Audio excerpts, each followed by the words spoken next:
La Gaule reçut de bonne heure des étrangers, des Phéniciens, puis des Grecs, qui fondèrent en 600 avant Jésus-Christ la ville de Massalia, l'actuelle ville de Marseille.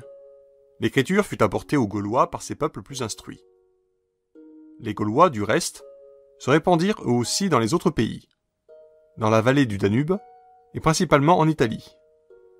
Ils y prirent même la ville de Rome et l'incendièrent en 390 avant Jésus-Christ.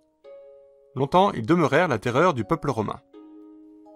Celui-ci, devenu plus tard à peu près maître du monde, envahit à son tour la Gaule, fonda d'abord quelques établissements dans la vallée du Rhône et y forma une province appelée la Gaule narbonnaise.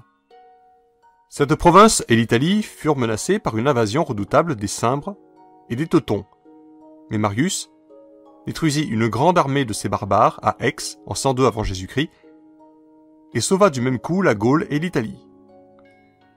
Délivrés de ce danger, les Romains songèrent à soumettre la Gaule, et un grand capitaine, Jules César, se présentant d'abord en allié, en 58 avant Jésus-Christ, puis en maître, sut profiter des divisions des peuples gaulois, qu'il battit les uns après les autres. Il défit les Belges sur les bords de la Sambre, et détruisit la flotte qu'avaient armée les peuples du littoral de l'océan et de la Manche.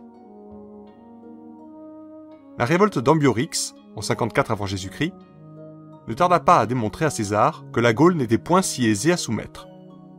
Cruellement réprimée, cette révolte fut suivie d'un mouvement plus général, dont le signal fut donné par le massacre des Romains à Génaboum, en 52 avant Jésus-Christ. Un homme parut qui sut réunir tous les Gaulois sous son autorité et tint pendant plus d'une année César en échec. Ce fut l'Arverne Vercingétorix. César s'empara de Bourges, tenta vainement de prendre Gergovie, mais battit ensuite Vercingétorix sur les bords de la Saône et l'enferma dans Alésia. Les travaux extraordinaires par lesquels César enferma les Gaulois dans la ville et se protégea ensuite contre l'armée qui venait au secours d'Alésia terminèrent la lutte.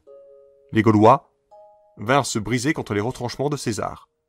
Vercingétorix se livra lui-même au vainqueur, qui se montra impitoyable pour le vaillant défenseur de la nationalité gauloise.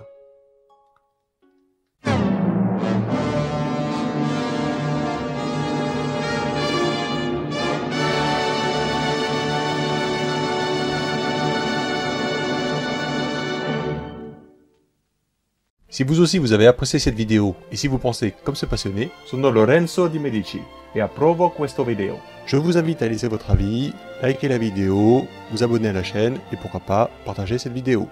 Merci.